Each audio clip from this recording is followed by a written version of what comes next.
क्या आप जानते हैं, भगवान श्री कृष्ण का नाम तो हर कोई लेता है, लेकिन जिस प्रेम के बिना श्री कृष्ण भी अधूरे हैं, उस प्रेम का नाम है राधा।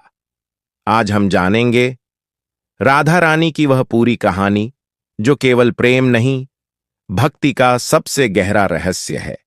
राधा रानी, जिन्हें राधिका भी कहा जाता है, केवल श्री कृष्ण से प्रेम करने वाली नहीं थीं, बल्कि श्री कृष्ण की आत्मा का ही दूसरा स्वरूप मानी जाती है। शास्त्रों में कहा गया है, श्री कृष्ण चेतना है और राधा उनकी शक्ति।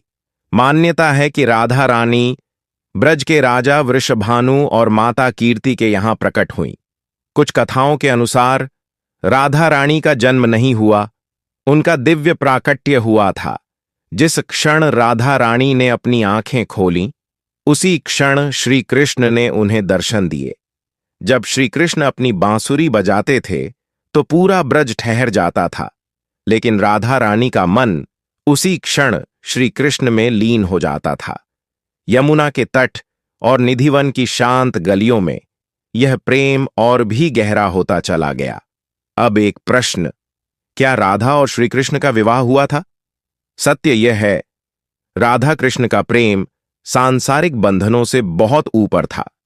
यह प्रेम नियमों से नहीं, भाव और समर्पण से बंधा हुआ था।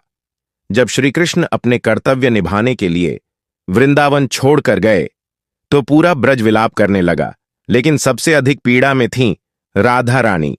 श्री कृष्ण चले गए, लेकिन राधा रानी का प्रेम कभी कम नहीं हुआ। उन्होंने विरह को भी भक्ति का रूप दे दिया। कहा जाता है, जीवन के अंतिम समय में श्री कृष्ण ब्रज लौटे और राधा रानी से दिव्य रूप में मिलन हुआ। यह मिलन शरीर का नहीं था, यह आत्मा का मिलन था। राधा रानी हमें सिखाती हैं कि सच्चा प्रेम मांगता नहीं, सच्चा प्रेम केवल समर्पण करता है। यदि आप भी मानते हैं कि राधा के बिना श्री कृष्ण अधूरे हैं, तो इस वीडियो को पसंद अवश्य करें, चैनल को अभी सदस्य बनाकर जुड़ें और टिप्पणी में अवश्य लिखें, राधे राधे।